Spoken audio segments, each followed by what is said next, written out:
If you're not from the US and you tuned into the presidential debate or you've seen any of the coverage about it today, you will be having that crushing realization that Donald Trump will most likely be president in a few months. And unless the Democrats take an extreme position and replace Joe Biden as the candidate, it looks like he's going to lose. I mean, look at these headlines. I have never seen political headlines calling for a sitting president to be dropped as a presidential candidate after a debate. And these headlines are all over. Now, there's a lot of conversation to be had about whether a debate actually matters or even if it has a functional purpose.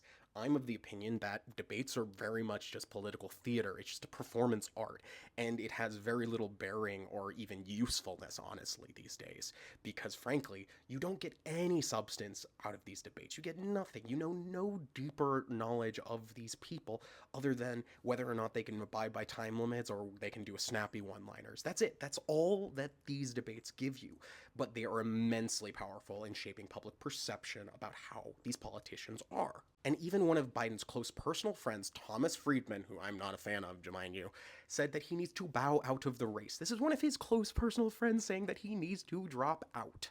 Biden's team had one job. It was to make himself look competent and not like the oldest man alive. And unfortunately, he gave us many, many minutes of meme-worthy material that the Trump campaign can use nonstop for the rest of time. But it's not just Biden's fault.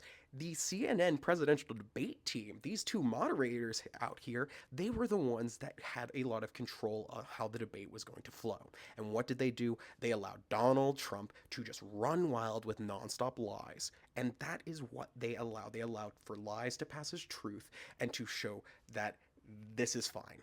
They didn't talk about the insurrection. They didn't talk about Donald Trump having dozens of convicted felonies.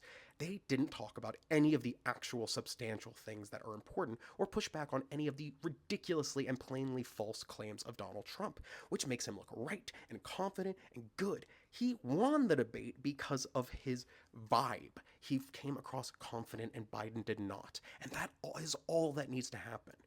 In a responsible media, these two would have been calling out his completely factual falsehoods on the regular, and they would have pushed back and asked follow-up questions. Instead, they hand softballs and allow a fascist to spread lies. But pause and read for a moment what this Democratic donor is saying, because I think it's very illuminating.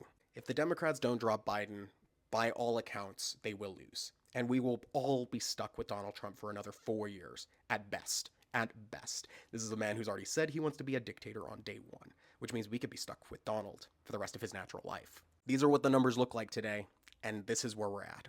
Joe's got to go. It's the only way.